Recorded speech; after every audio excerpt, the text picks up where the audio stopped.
Good evening. I'm Elisangela Rassul, and it's with great excitement that on behalf of the Global Ecovillage Network, I would like to express my gratitude for your presence and welcome to this side event that was created by the Global Ecovillage Network, by the Gaia Education, by the Nordic Folkecenter, and by the Global Youth Development Institute. And this session will be on mobilizing youth in transforming communities, embedding the SDGs in formal and informal education. And it's a great delight and a celebration that for the first time in the history of COP, we have after a youth pavilion, so we have to celebrate our voices are being heard. So this session will give an innovative approach for catalyzing a sustainability transition by mobilizing a youth movement in Africa and in the world by providing capacity building to accelerate the implementation of the SDGs at local level.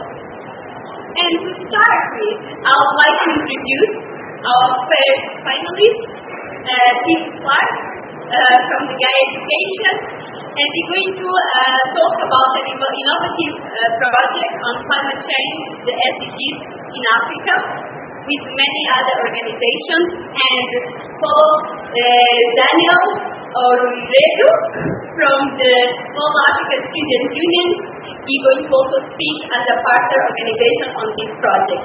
So Team Clarke, the floor is yours.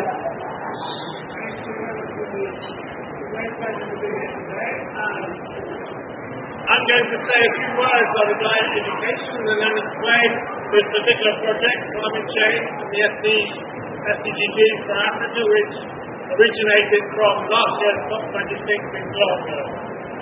Just a few words on Gaia Education. Our basic mission is to be a leading provider of sustainability education, promoting community approaches. We're working in 55 different countries. A lot of specialist knowledge on online education in different languages. This year we were very honoured and privileged to win a prize, the Luxembourg Peace Prize, for our work. We've done a lot of work with refugees, and around the globe we are well known in this area. We have an approach which focuses on four particular areas of interest, what social issues, economic issues, ecological issues, and the world view. So for us, sustainability incorporates the 4 dimensions. We put together a project with 4 partners. 2 of them are in the room here today. We have the Association of African Universities, which represents 400 different universities in Africa. The SDG Center for Rwanda, we have Camino here in the front line, representing the institution which promotes SDGs throughout Africa. We have the All African Students Union, I have Daniele on my right, which is the biggest student union body in Africa, and we have Gaia Education. Africa is of particular importance to us. It's extremely vulnerable to climate change. It's got nothing to do with promoting or causing the problem, and it has a big developmental challenge in that very few African countries at the moment are on track to meet the SDG target by 2030. This quote was taken from a UNESCO project at COP26, and I was very attracted by this quote that says, "Can we have climate change as part of our curriculum so that future generations can find a way to undo our mistakes?" Seems to me that sums it up. We are here to talk about education.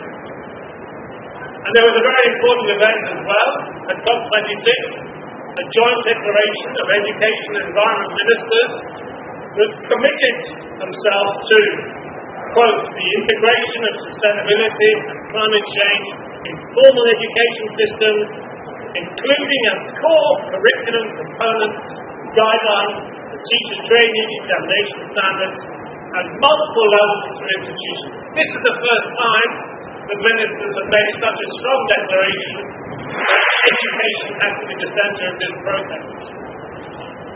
The project concept consists of 2 or more online education courses conceived and led by the African groups. All African students are making their foundation courses will be required to follow these courses, so the students themselves, as a result of this, will become, if you like, climate change ambassadors, and they would, through their involvement, design ways, tangible ways of changing their own lifestyle, the lifestyles of their families, their communities, their universities.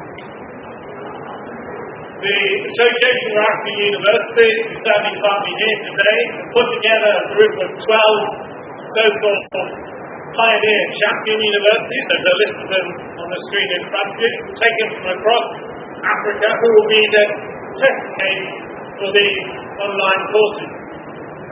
And we're hoping for a number of different NGO networks, for example, of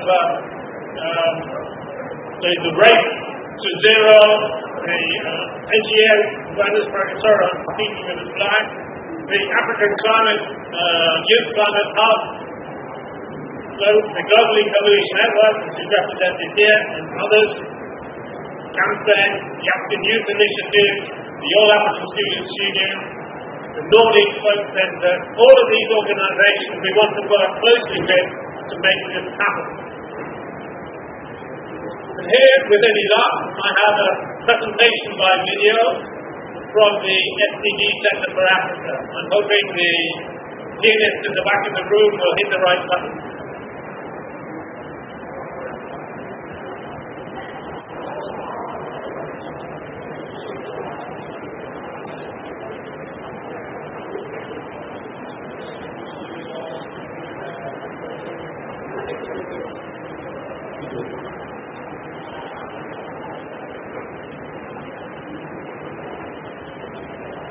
Looks like we're having technical issues with the video.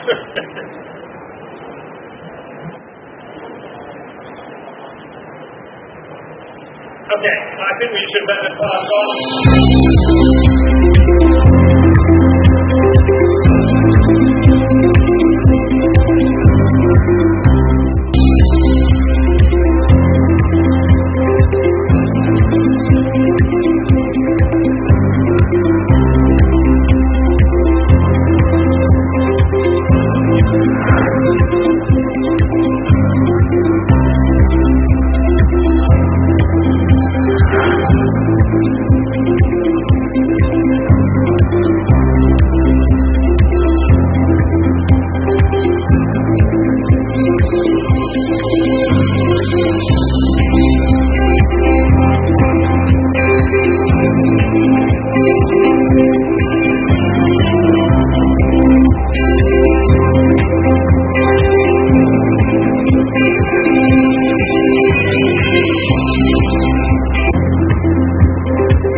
presentation from the Association of African Universities from their Secretary General.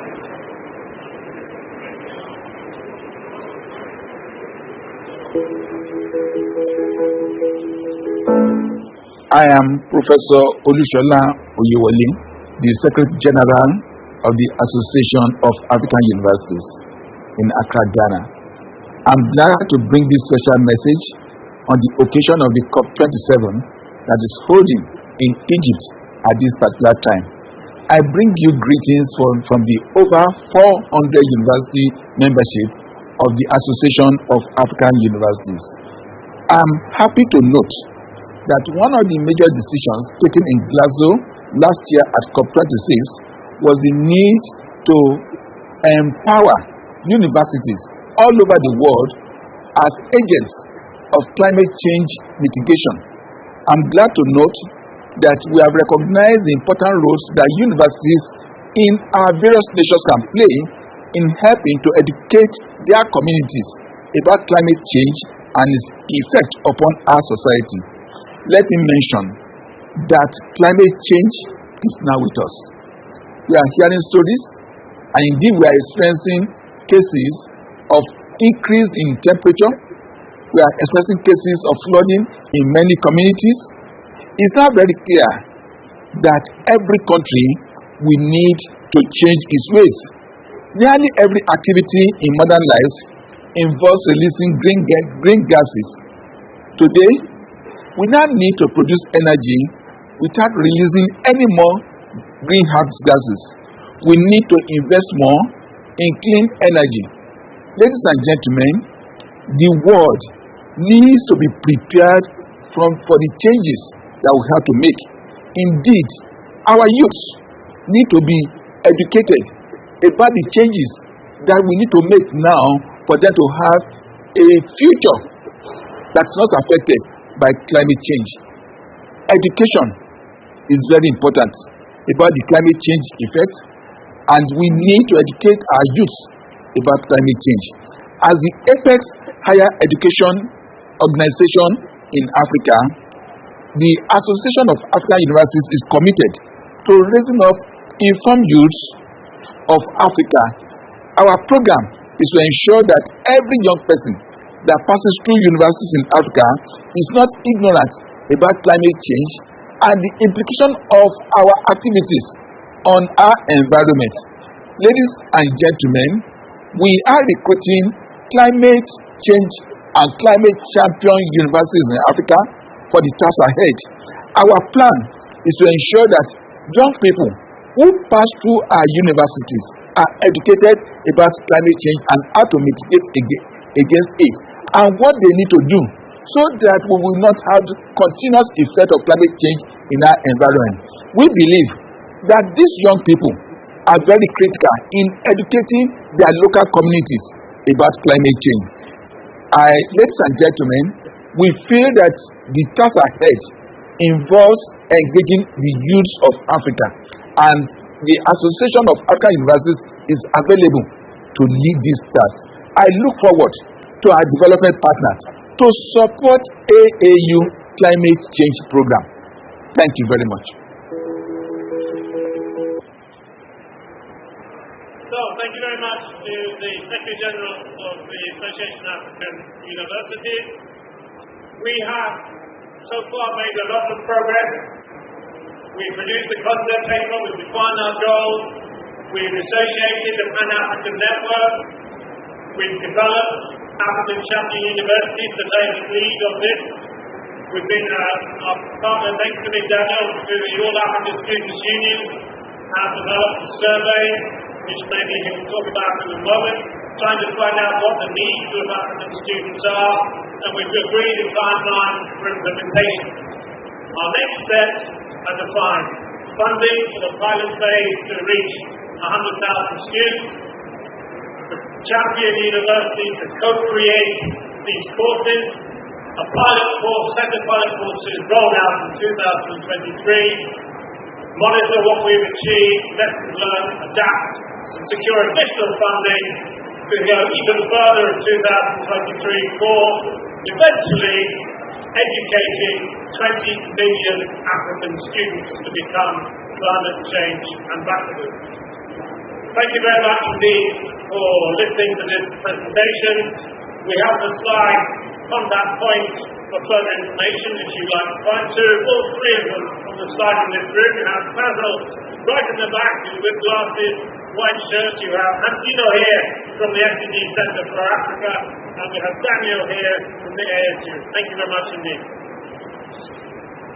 Thank you, team, for amazing, enthusiastic presentation. And I would like to give the floor for Daniele Owiredu for all African Student Union as partner of this project. Thank you very much. I always don't get your name fully, but I'll join. I'll join Emina to say Dika if I'm actually permitted. Thank you very much to everybody. I'm Daniel with the All Africa Students Union, and we are actually privileged to be a part of this project. Integral to the success of this project would be the students who would be benefiting directly in the knowledge sharing project process, and also, more importantly, in the co-creation of the content to reflect the context within which we're trying to administer these educational tools. I represent the All Africa Students Union, which is the mother organization of all student unions on the continent, directly having footprint in all 54 countries, specifically representing over 170 million students. And out of this pool, this particular project seeks to address climate education for the top tier of all the students, which is about 20 million students in the higher education institutions in Africa, spread across about 400 universities under the Association of African Universities. This project was birthed in Glasgow, but we are actually seeing the direct implementation here at the African COP, where we hope to move the project to the next stage. The ASU is proud to be part of this, and we, seated here, myself and the team, just one leg of what we do. We with the Environment and Climate Action Working Group, we have the democracy and good governance, we have capacity building, we have education and students' rights, we have migration and mobility, we have gender working groups. So this particular working group is focused on environment and climate action movement, and we are with Gaia Education. I'm actually much more privileged to be with Ambassador Tim here, who presents a whole plethora of experience when it comes to these fields of trying to get the things done right.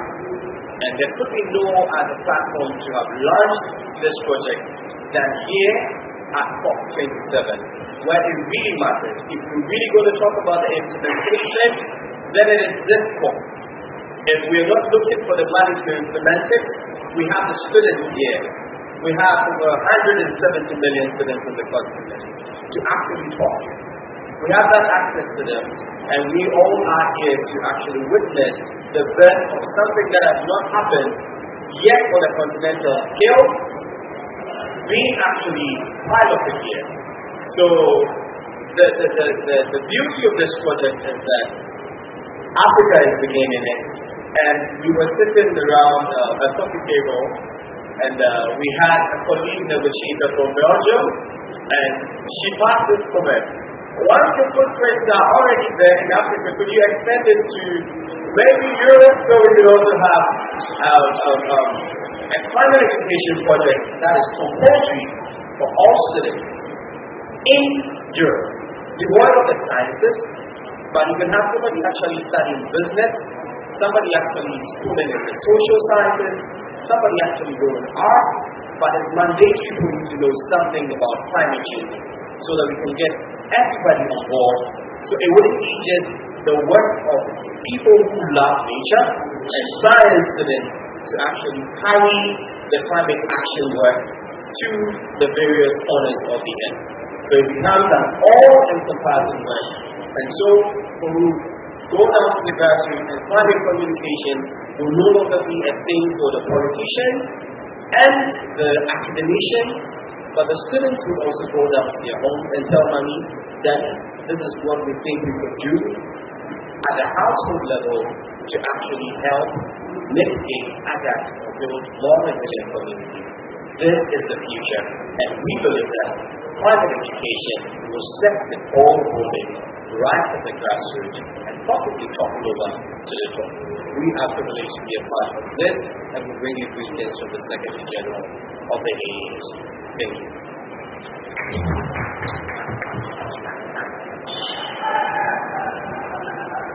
Thank you, Daniele, for such an enthusiasm. And we're passing the floor for the Global Ecovillage Network to showcase how communities are places of inspiration that youth can get in these programs and really see in the practice how can sustainability be done in an integrated way. So to speak and introducing the Global Ecovillage Network, we introduce the Global Ecovillage Network, followed by Sonita, Mbah, that will explain programs related with the Ecovillage Exchange, volunteer programs, and how Ecovillage are demonstration sites for inspiration. So Niveen has the floor.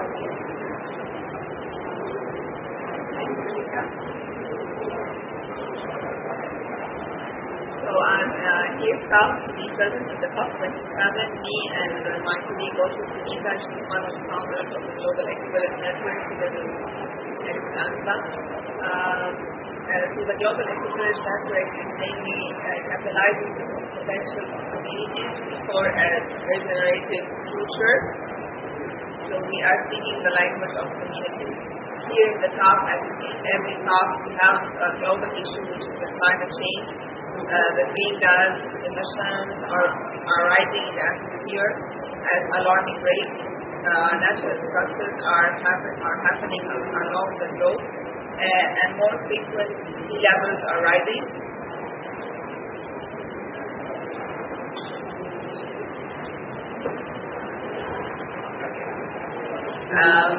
However, on the other side, there are local opportunities because everywhere on the planet, communities are forming in order to tackle the local impacts of climate change and find solutions that lower the emissions and even sequester carbon. And the communities side we are speaking about in the Global Ecovillage Network is the Ecovillage. And the Ecovillage is a community also using participatively design process to integrate the ecological, so the four dimensions. We have four dimensions of sustainability: the ecological, economic, social, and cultural dimensions of sustainability into a whole system towards a regenerative future.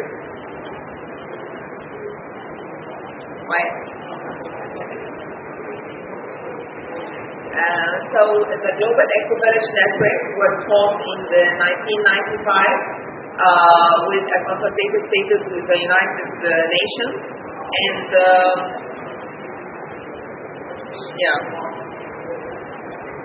and in this context there are 5 regional networks.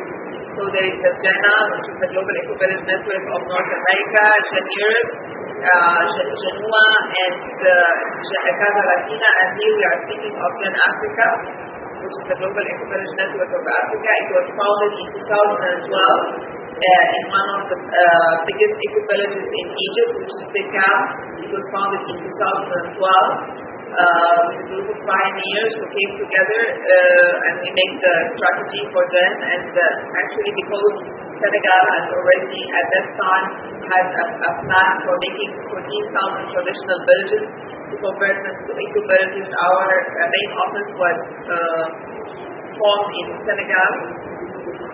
We have a vision for Gen Africa.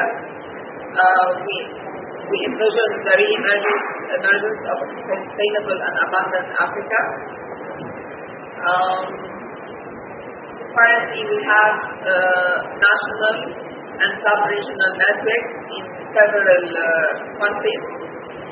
We have already established networks in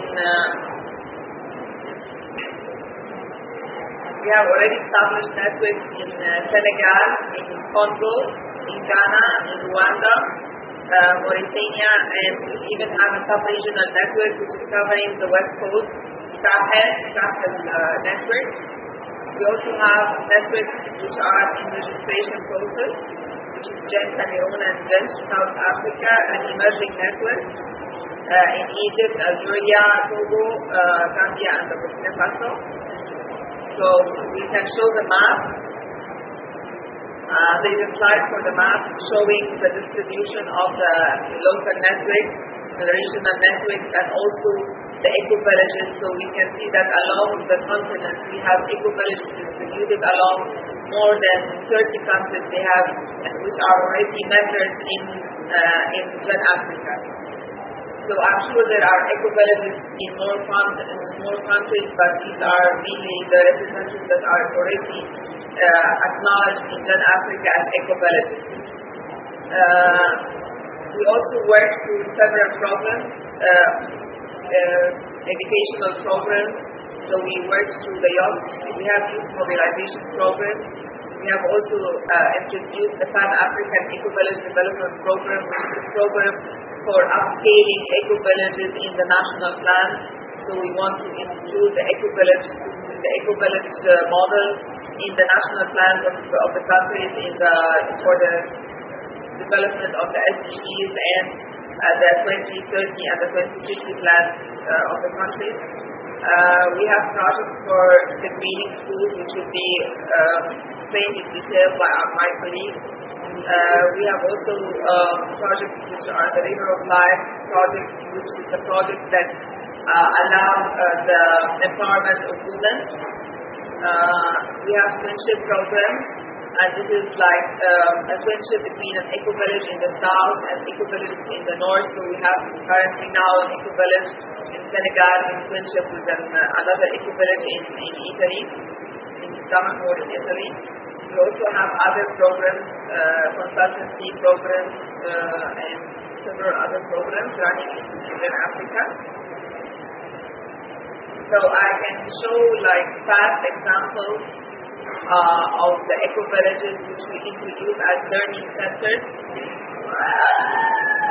So the eco-villages are mainly the place, the grassroots where there are the learning centers for the youth, and it is the base for all the projects that are running in Gen Africa. So the people are sent to the eco-villages as the learning centers. So and we also showcase success stories of eco-villages. For example, this is how eco-villages can regenerate their environment. So I can go quickly through some photos. Thank you, Nizi. And I think Sonita will dive deeper on the program that can be inspiration for you. Sonita.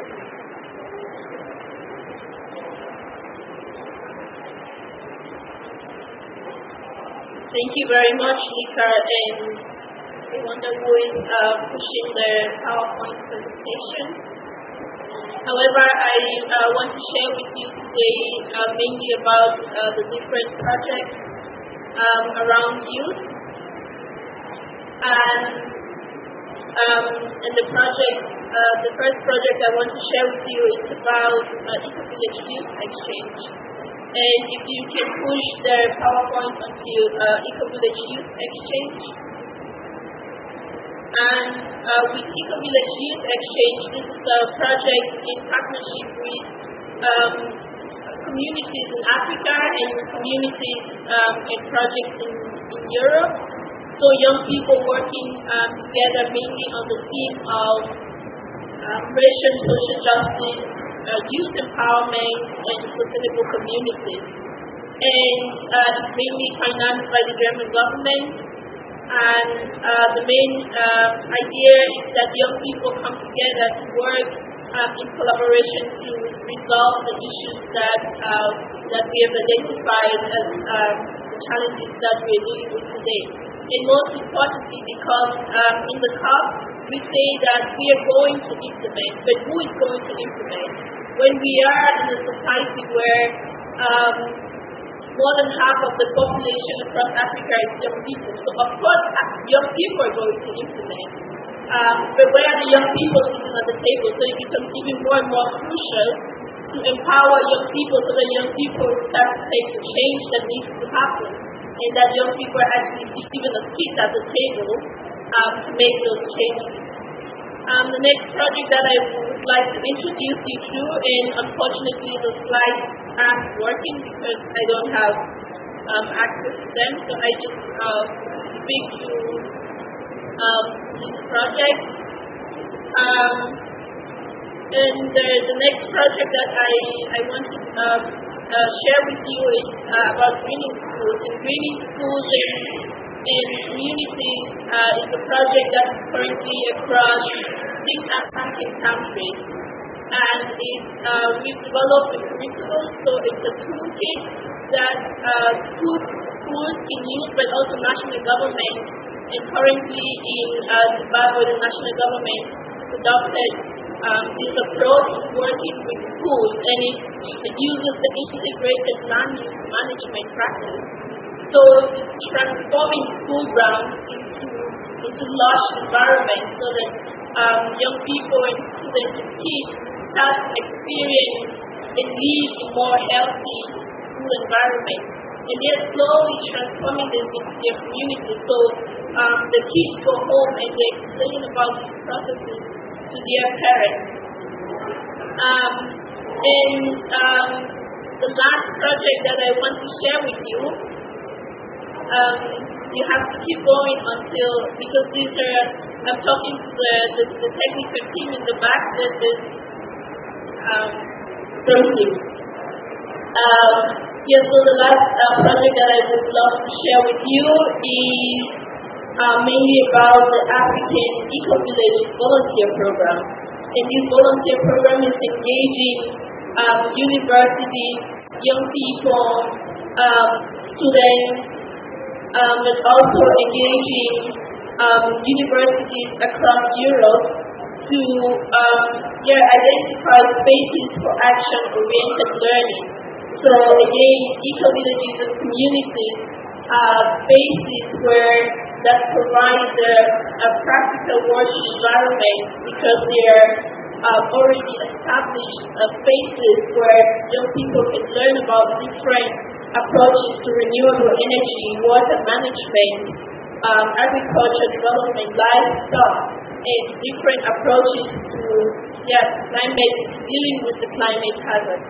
And this is of course in line with the African Union Decade for Youth Development. So this is also an invitation to African institutions to engage and make or use eco-villages as a platform where students in South Africa could develop their theses and work on different projects that are close to their heart.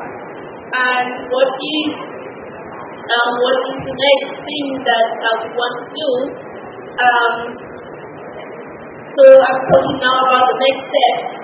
And the next steps are mainly that you can become a partner in this approach. So one of them is as I said, the African Ecovillage Volunteer Program. So if you're a student, your university across Africa, take this opportunity to become part of this program and to send students to these different locations across Africa to learn together with communities. Or would you be willing to become part of the Ecovillage Youth Exchange Program? Maybe you want to become one of the co-founders to support or to top up the German government 75% funding. Then the next phase of the project is 2024, so take this opportunity and come right in. And finally, connect with us for more action-oriented education. And I'm one of the beneficiaries of these programs I've mentioned. And as a young person, I'm here on the continent and willing able to support and push the agenda of youth in climate action. Thank you, Sonita, very much for such a vibrant presentation that shows how communities can really support this cross between communities and universities and be really a source of inspiration and action-based education. So I would like to invite now Daniele Pagani for the Nordic Folkecenter online to think about focus on hands-on education to improve livelihoods in rural parts of developing countries. Yes, thank you and good evening everyone. Thank you for the invitation. I will try to see if I can share the screen without problems. Can you see it? Can you see the screen? Yes. Yeah, great. So we have heard now about the importance of training the future generations to be climate ambassadors at the university. And by the way, I fully agree with Daniel in this education should not be only meant to Africa, but to Europe and to the whole world in general. And then we have also heard from Sonita the importance that schools have in having a change.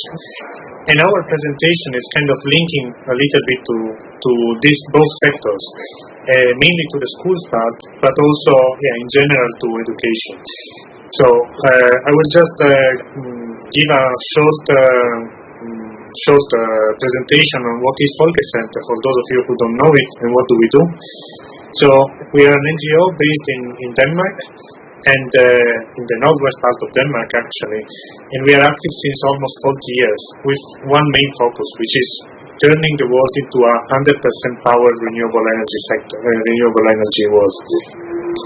And our goal is to be kind of the point of contact between universities, between formal education, technical education and industry, and try to put all this together so that the different societies can learn about renewables and apply them in their everyday life. And so our goal is 100% renewables, and in the old days we did that by developing technologies, because all what we see now, it's technologies that are ready to be used.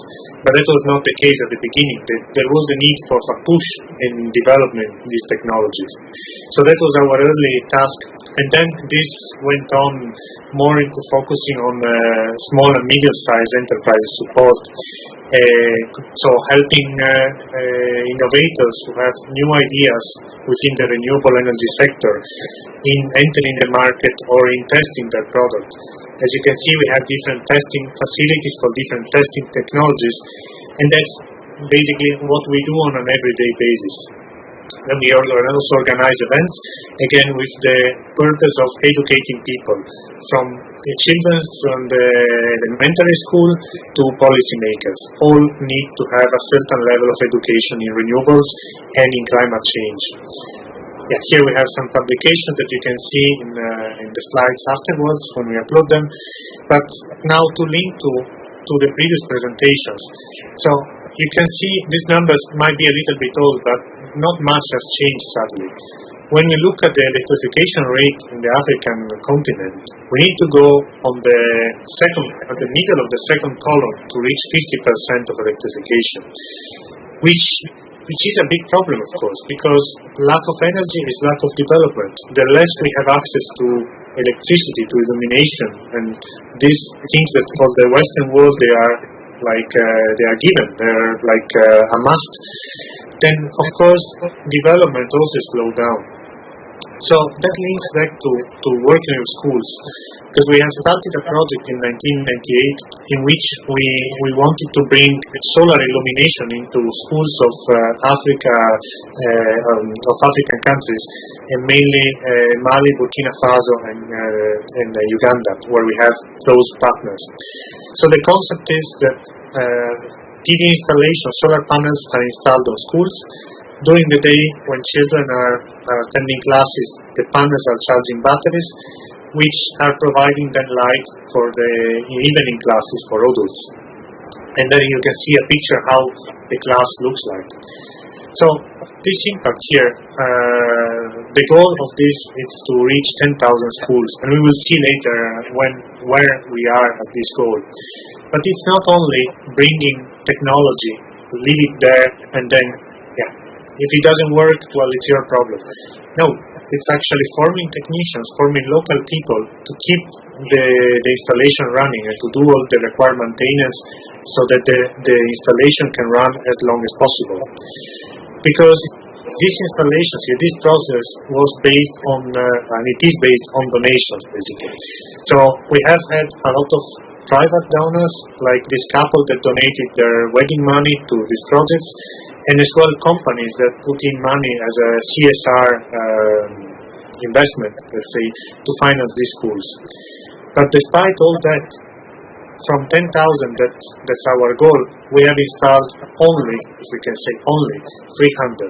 I mean, when you look at the amount of people that is benefiting of that, that's definitely a lot, but we could do much more. And the reason why we are not is because, as said, it's donation based, and collecting money, as you all know, it's not so easy. Also, when we look at the cost for a school right now, when we include all the equipment, the training of people, and all the things needed for a school, then we are talking about 1,000 euros. And that's quite a lot of money when you need to collect it. So, how to do it? And before I move on to what we are trying to do to solve this issue, just to have an idea for those of you that don't know, this is how you get illumination where you don't have electricity. You have these kerosene lamps, which, as you can see, make very little light. Now, these numbers don't say much to non-technical people, but when we compare it to when we go a little further, you can see that it's almost not visible. Meaning, a practical meaning is we need to go very close to this flame with the risk of being burnt, and of course there is also a lot of dangerous smoke nearby that's being inhalated. Instead of that, we can use LED technologies, and you can see now when we compare the picture with the previous one, we get at twice the distance, we get 10 times more illumination than we get 30 centimeters. And in some cases, as you can see here in the picture, it might even be too much. We might need to lower it down because it can reflect. So we have worked on this kind of solutions on different setups and trying to keep it as simple as possible. Some of you might say LED is nothing new, right? But what is known for us, it's the LED lamps. That's the things you buy in the supermarket or in the hardware store, and then when they are broken, you have to throw them away. You cannot really do anything about that. Our approach is different. It's going down to the lowest components, to the diodes, and make sure that we can train people on how to fix them. So if that one is broken, then the whole system is not going down. And that also has a huge advantage because we will reduce the need of batteries considerably. Now, of course, we are already using LED technology, but the standard LED bulbs. And you have seen how they are placed in the ceiling of the school, like we are used to. But that requires quite some batteries, as you can see here. And with the new setup, we can have the same class beam light and just with a small power bank. A power bank that sometimes cannot even charge your phone fully, but can power a classroom for 1 to 4 hours, depending on the size of the classroom or the power bank. So that means also from LED bulbs, which in some countries are still expensive, we go down to very basic components, and which also consume much less. As you can see, it's a factor of 10 here of difference, which means that the panel also that we need to install can be also considerably smaller. And if you don't want to have a panel, well, we are working on different solutions now to charge power banks. So from do-it-yourself power bank, meaning you build up your own battery size, starting from the actual cells that are in the power bank, and power it with a homemade solar panel. That's solution number one. Charging it just by cycling. An old bike with a generator on the back here that can regulate some electronics that we are still developing that can regulate the charge and charge the power banks. or some small wind turbines made of wood or plastic or whichever material you can find around that will not generate maybe enough electricity to power a house, but it will definitely generate enough electricity to power some bulbs, some LEDs. So these are all solutions we are working on, and we have done some estimations, and we don't know if we are right yet, but we assume that with this type of installations we can lower down the cost to a maximum of a fifth of what it was originally, which means it's still hard to collect money, no doubt, but now with that money collected we can actually power 5 schools instead of 1. And that was, well, we can say problem is solved, sort of. I mean, you can see we don't have the same type of illumination we used to, but all this setup that we have now as a test classroom in Folkecenter, it's designed to have the right amount of illumination. Not too much, not too little, not having too bright that the paper shines back and so on, but the right one that we need to have small consumption. And having all this powered by power banks, that's essential, because in this way we can allow standardization, because power banks can be found everywhere. And as said, you can find them from build them yourself to very expensive units with very big capacity. So the goal of this is teaching one person to how to do this. Then this person goes back to his or her own country, and let's say he runs 5 workshops every year, systems, because these systems are quite easy. They don't need much of technology knowledge to do that. And then if every workshop is attended by 20 participants, and every participant in a year makes 100 lamps that can be afterwards sold to the local community, to household illumination, as you like, then we are up to 10,000 lamps per year for one person that's being trained. So you can see the impact can be quite relevant. And this is for what concerns illumination, but illumination is only one part of it, because as said, electrification is also the main problem. And right now, when we are looking at the current setup, we have the PV panels that you can find also in some rural villages, and they produce DC current. But the standard appliances that we have in our homes that you can find cheap, they are running on AC. And of course you can get DC equipment, but it's very expensive, so that makes the economy complicated. Instead of that, and also to have the transition between DC and AC, we will need an inverter, which will need batteries, which in warm climates, we all know they are not so happy. They will last very short time, generating a lot of waste, and being a considerable investment in terms of replacement every few years. Or we need to have a grid, but we are talking about areas which don't have a grid. So to bypass that, a person in our team has developed a solution which is we call the sun generator, which all we need to know is basically some power electronics that does the magic in switching from DC to AC without needing batteries or grids.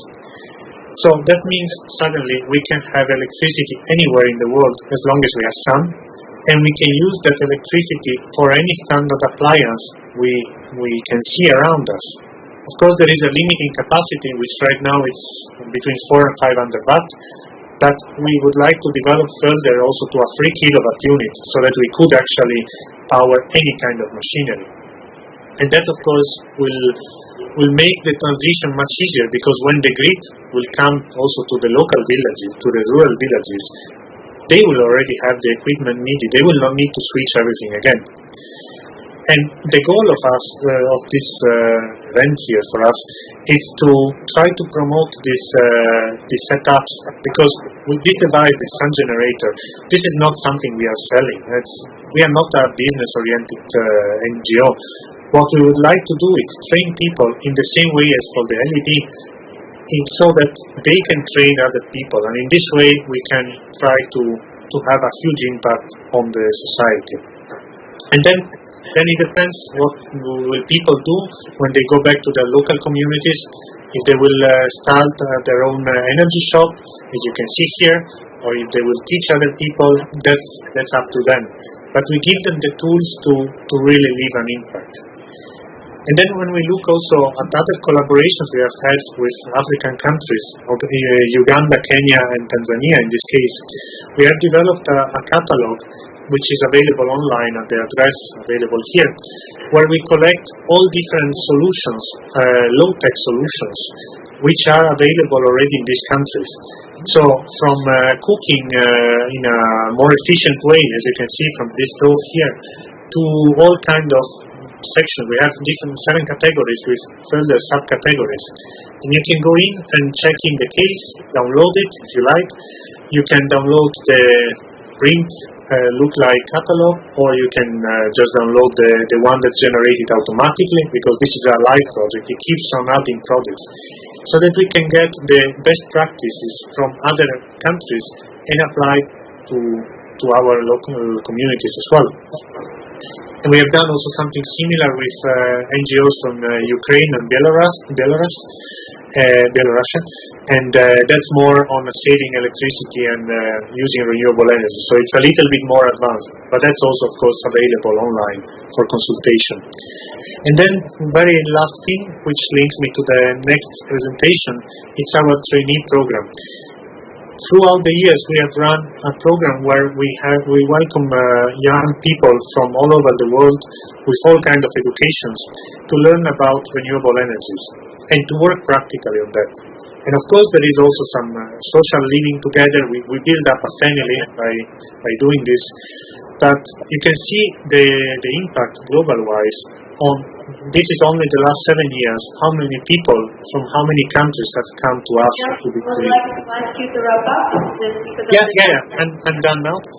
So basically, it's very important for us to train people from this training program to whoever is willing to be trained, because you see this guy here on the left, that's actually one of the guys, that's the guy that founded Mali Folkecenter, with whom we could start the Light Over Africa project. So this was it from now, and I will leave the floor to the next speaker. Thanks for the attention.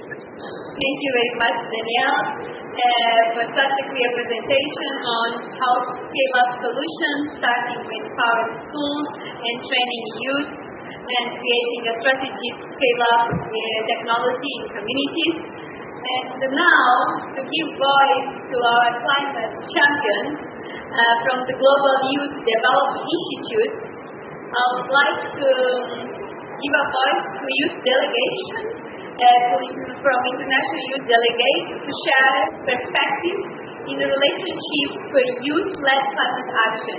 And to start, I would like to invite Manar El-Kabir. I'll first just mention all names because of time, and then one-to-one. Manar El-Kabir will be talking about her experience in raising awareness about climate change through her organization Ecovillage, followed by Sarah Darcy from Sarah Darcy from Brazil will be talking about the challenge from youth mobilization and engagement in Brazil, and she is going to introduce an initiative from Youth Climate Change. And Daniele, she's the founder and executive director of Eco Champions, one African's largest network of youth environment and activists. And for introducing the Global Youth Development Institute and highlight some challenges and recommendations, I would like to give the floor to Ms. Timothy Damon.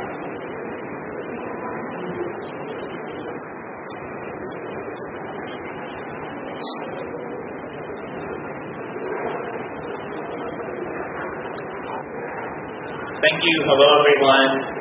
Very happy to be here on this amazing panel with our colleagues looking at climate change education and youth mobilization. As said, I'm Timothy Damon. I'm founder and president of the Global Youth Development Institute. We're an organization dedicated to empowering young people as leaders for climate and sustainability action. And we have a very special focus on meaningful youth participation in this international climate change negotiation space, as well as helping them to be able to implement action for climate empowerment back in their countries. And in that context, we are also very excited, as was mentioned earlier, about the first youth pavilion happening here at this COP. It's something that we've wanted to see for a very long time and is helping to give young people a more meaningful voice in this space. The amazing young leaders who are joining me here on the panel very shortly to speak, which were already introduced, they are part of the International Youth Delegation of GYDI. We have here for this COP 20 young leaders from 16 different countries representing all parts of the world, especially from developing countries. And we really want to focus on helping them to have the capacity building and tools which are necessary for them to be able to be effective champions of climate change action. And without further ado than that, I'm very happy then to pass over to Temi, followed by Sarah and then Manar, to explain more about the amazing initiatives that they're doing to help mobilize and empower young people. Thank you so much, Timothy. Good evening, everyone. My name is Temi from Nigeria, and I run an organization called Champions.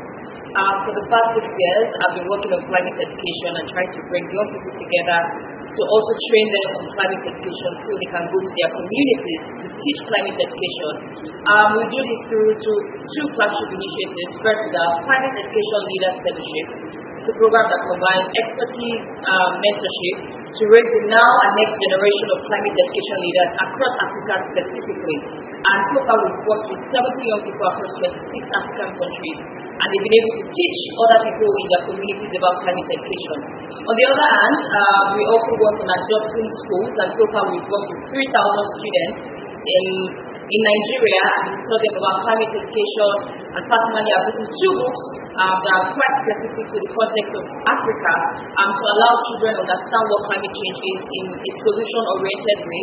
And I think climate education is very important if we want to move the needle of climate action, because all the people in this room understand what climate change is, but we need to begin to ask ourselves, all the people back at home, what is the reality of climate education for them and climate action.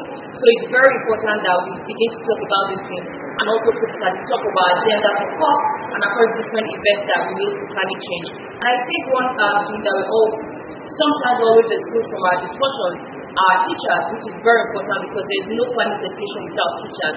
So we need to empower them and also provide the right resources for them to be able to teach climate education formally in our schools. And beyond that also, we also need climate education informally for people who do not understand how to speak or how to read in different languages that we need to teach in school.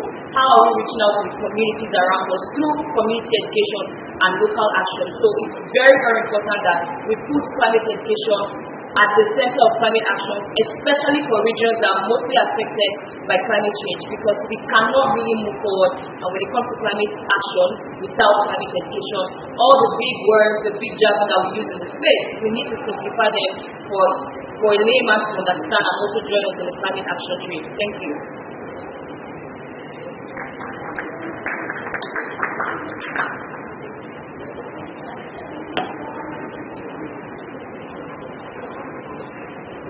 Hi everyone, good evening. I'm really happy to be here with you. I'm Sarah from Brazil, and I'm here representing the Youth Climate Council Brazil, in which I am the Policy and Research Officer. So basically, before starting to explain what is the YCC or the Youth Climate Council, I would like to explain why we decided to create this type of mechanism for youth participation. So basically, we have some challenges with youth participation that are common in different countries. We have different perspectives from youth, so it's very hard for us to be able to uniquely identify as youth or have one person speaking on behalf of all the youth in a country. So this is the first challenge. The second one is there is a lack of formal mechanisms for young participation in the decision-making processes. And the third challenge is that we already have a lot of young people that are actively engaged with climate activism, but also don't have the space to articulate with the government and explain their demands to the government. So the idea of how YCC or Youth Climate Council comes to find those challenges as solutions and bring youth together in a way that they can increase their participation in the political scenario or the country.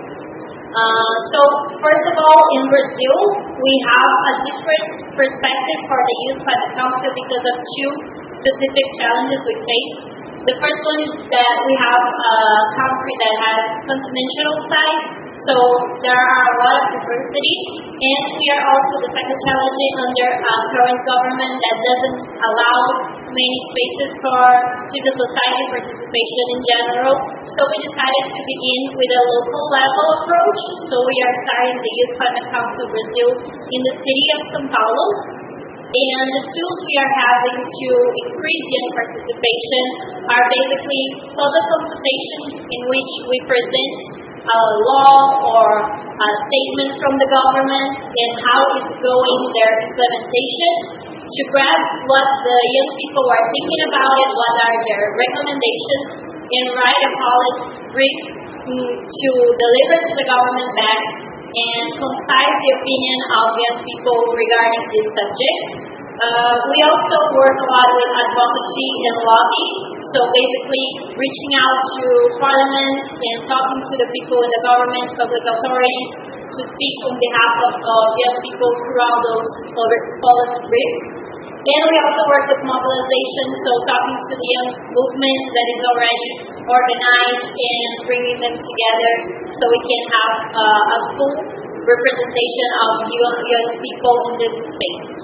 And the idea for us is also to guarantee a meaningful participation, so we don't want just young people to be there talking about their opinions. We also want them to be contextualized. We want to spread information on what are the legislations we already have, what are the challenges that the government is facing to implement the solutions.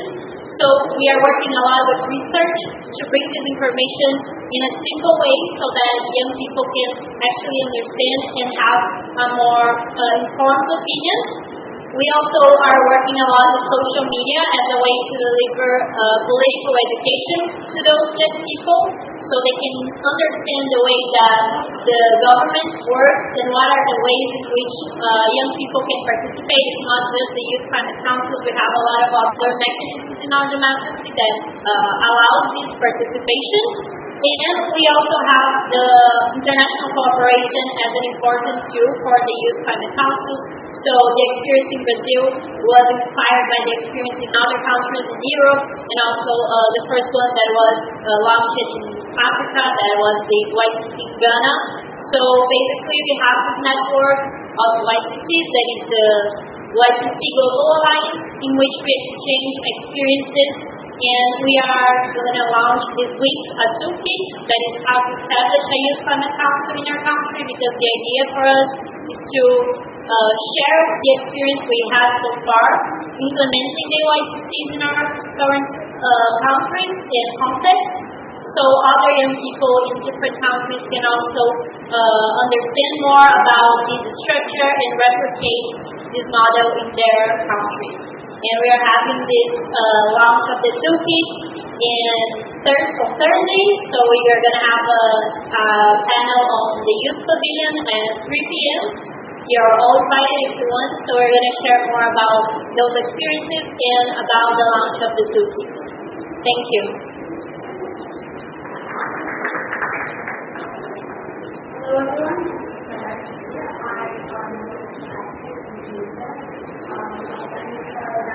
Rassul and also our Ecovillage. Youth organization doing that. Also, youth network the government organization that represents all over the country. And we want to be more involved in the context about climate change because they're very focused on climate change. Our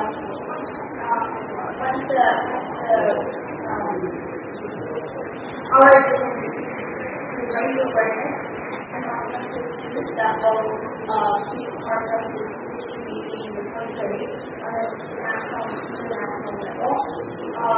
So we particularly offer active everything that education. We're trying to get more people aware of it. So we were having tools focus is on the whole part of media who are relaxed that to quality education, and also we've been working with other schools promoting in different parts of as well as in Africa, like small international school kids, working with them for 3 months working on training like people in primary schools. And also we have the direct action, we're trying to have people try to education in our work on the issues that we want to do our we're so excited about even for December as well.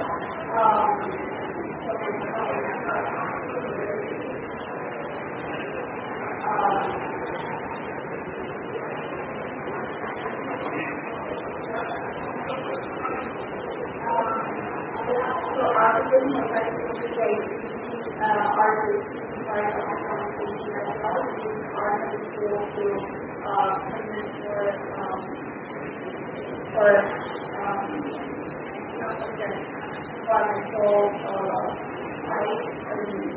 with artists.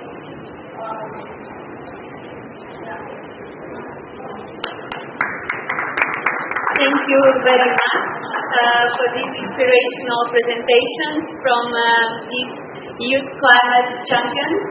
And also, we don't have much time, but I would like to give the opportunity to see if there is any questions for our finalists. So I could get 2 questions.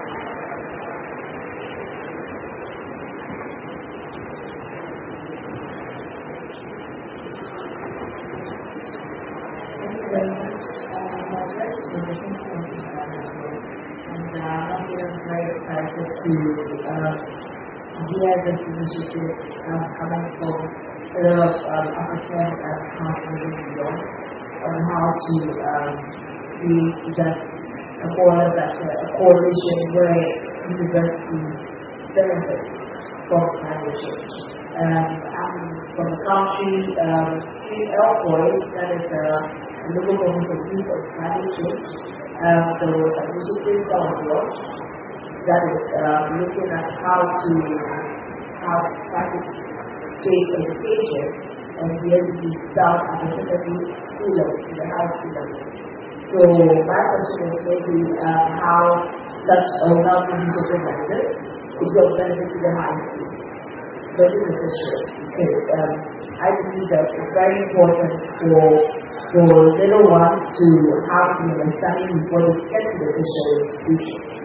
So how would that be a way to, be a beneficiary for them, even from the secondary high school level, so that before they even get the tertiary, we have this understanding. Because beyond that 10 years, 9 years, we're able to have innovative solutions to also contribute to content. Okay, thank you very much. Any other questions before you pass it for our panelists?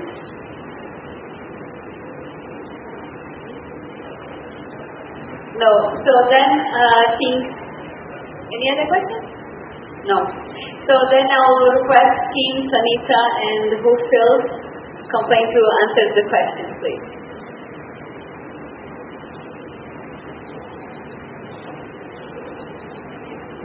Yes, you can answer as well. Thank you so much. I think one of the things that I can say about that is that we have so many people doing almost the same thing, to be very honest. if I wasn't on this panel, I wouldn't know about Ecovillage. I wouldn't know about what's happening with the African Student Union. And one of the things I think you can do, because you mentioned ELCOE, and I'm part of UNO, is that you should probably reach out to people who are already working in this space. Today I discovered so many people working in climate education, and I was shocked, to be very honest. So now that we've listened to all of this, is there a way you can reach out to anybody who's already working in some of these countries that you're mentioning, and then try to see how you can benefit, and then take the climate education to the schools that you want to take it to? Because currently, to be very honest, our president, our ministers, they are not really interested in climate education. At least I speak to my country. So the best we can do now is to build that synergy and create that momentum through NGOs, through bodies, through agencies and coalition, and you can reach out to anybody who is already working on that, I believe. Thank you. Yes, I would like to have a microphone. Can I have a microphone, please?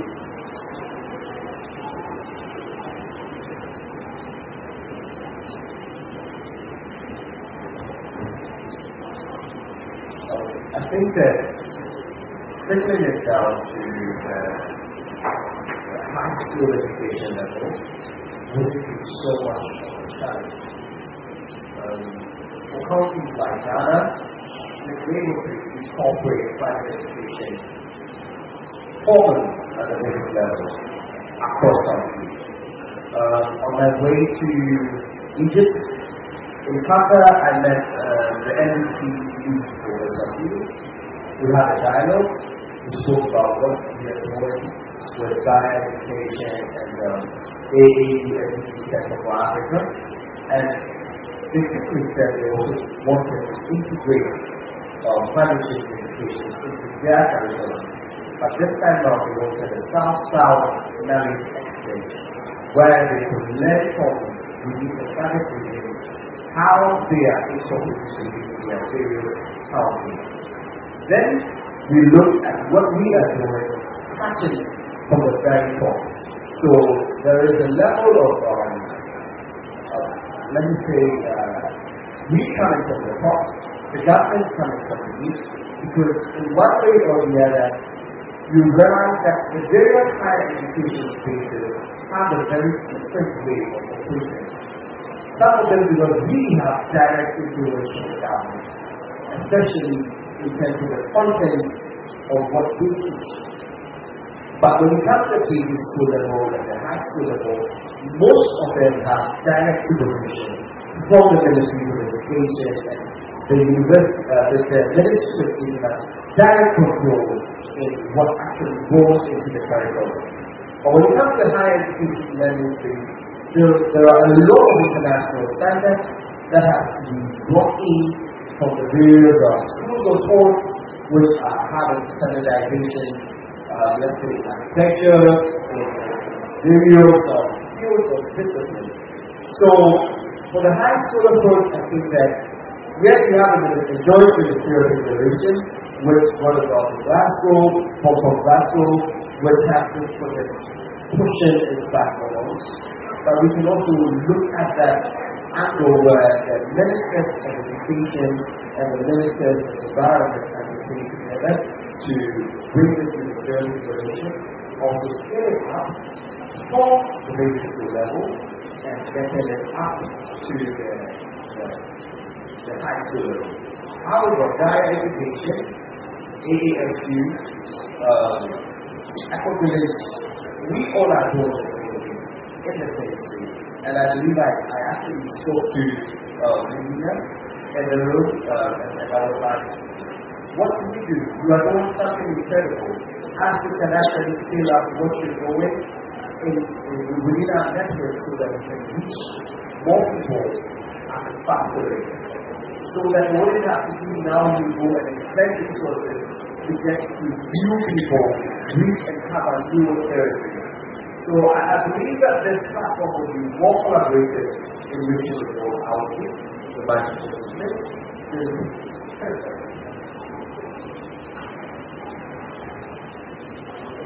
Well, our request, just because of the time, the team answer the question and also say some words in conclusion.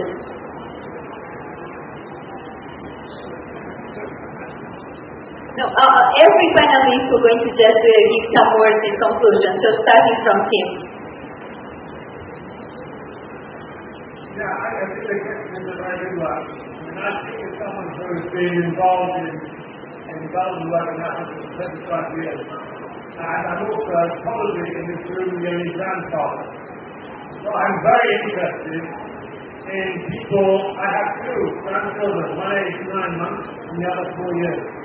And I promise you, the education of the primary school level in the place where I live, already that paradigm shift we're talking about, for integrating climate change and different ways of living, is already there at the primary level.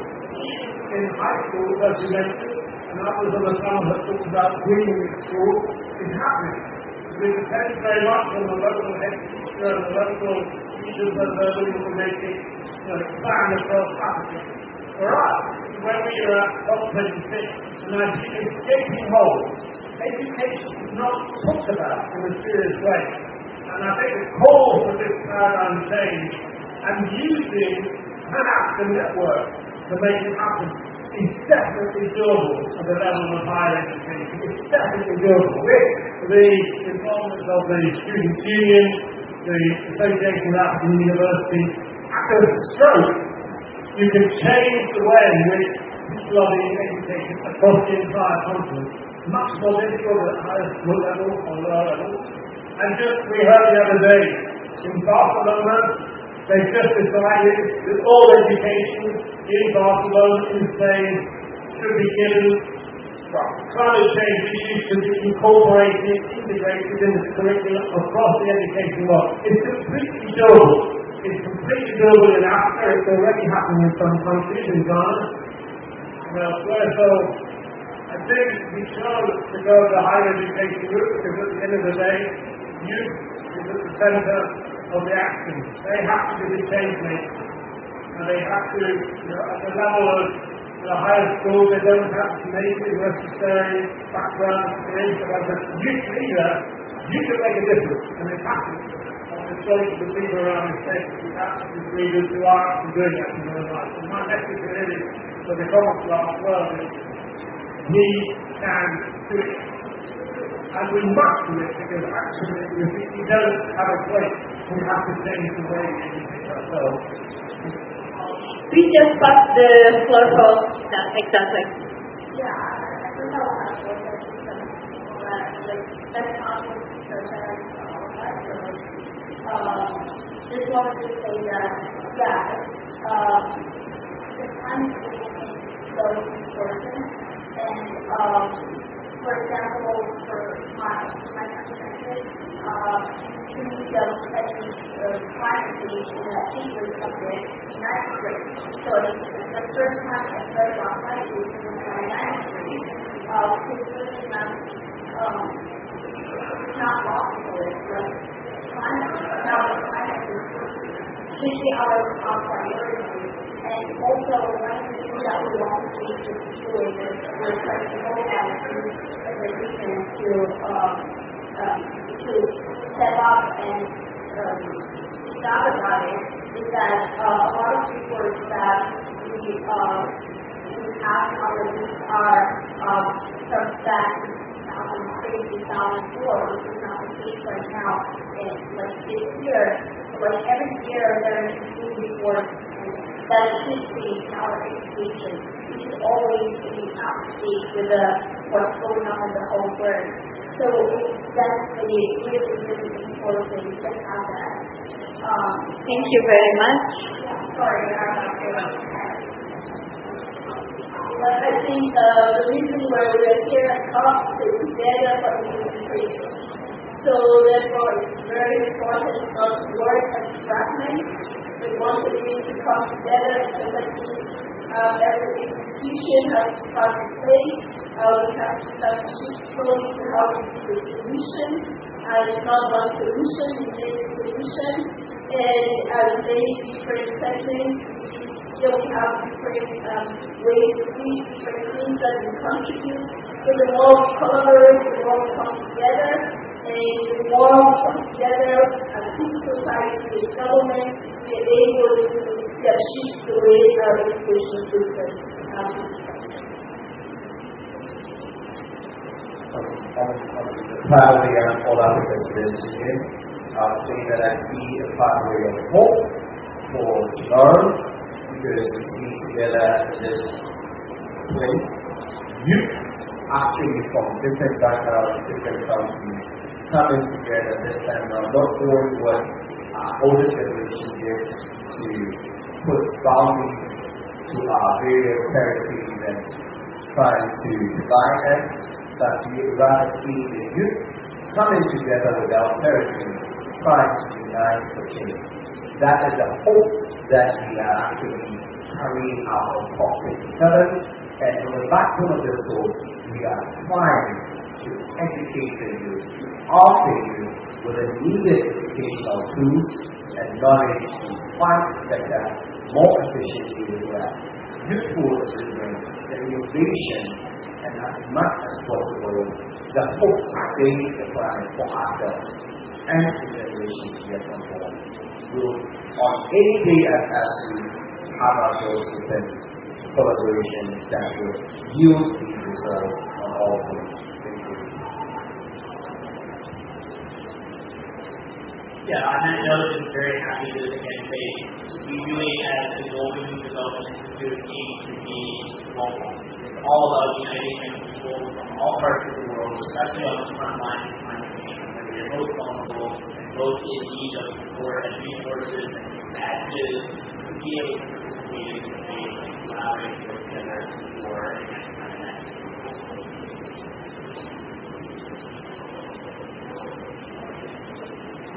Okay, thank you. So here from the Global Ecovillage Network of Africa, we offer our ecovillages as embedding learning centers for the education, for climate change. We already a lot of successful stories, and it's not only showcase and like statements, but a lot of impact assessments have been done on the ecovillages, and most of the ecovillages that within the Global Ecovillage Network of Africa score more than 90% in all the in most of the SDG goals. So it's really regarding education, regarding gender equality and the various sustainable development goals. So I think this is like an invitation to know more about the Global Ecovillage Network and the ecovillages and learning centers in successful stories for the youth. I'll say we already know the problem, and it's really time to keep mobilizing for action locally in a way that's very contextualized. And I would just like to encourage every young person, working on climate education, that, we should just keep doing what we're doing, because last year, there was nothing like climate education, being pronounced the way it is at COP this year, and I think that we can build on that momentum to keep the ball rolling and just, keep providing solutions locally while, adopting other types of solutions and sharing knowledge globally, and try to work, collaboratively, because there's so many of us doing the same thing, so many of us doing so many things in our different countries, and it's very important that we come together so we can build synergy and also scale our solutions. Thank you. Thank you. So just to conclude, I would like to say that for me, climate education is in the heart of climate solution, because if we want to solve anything, we need to start by fully understanding the problem. And I believe that with climate education, young people can actually see themselves as part of the solution and see themselves as representatives for climate solutions. So this is the heart of everything. Thank you very much for this space. And Daniele, Pagani, just very briefly. Yeah, I just hope that this side event it's a beginning of a bigger collaboration between the different panelists and also the audience, because we have a big task ahead and we just cannot solve it alone. So we are happy to have any kind of collaboration with whoever is interested to bring these topics ahead. Thank you. Okay, thank you very much. I'm very excited, and on behalf of Global Ecovillage Network, once again, thank you very much for coming. And it's very exciting to see the youth mobilized with so much collaboration, so much inspiration, and it seems like we can do it. Depends on us, and we're not waiting, and we really can be the change we want to see in the world. So thank you very much.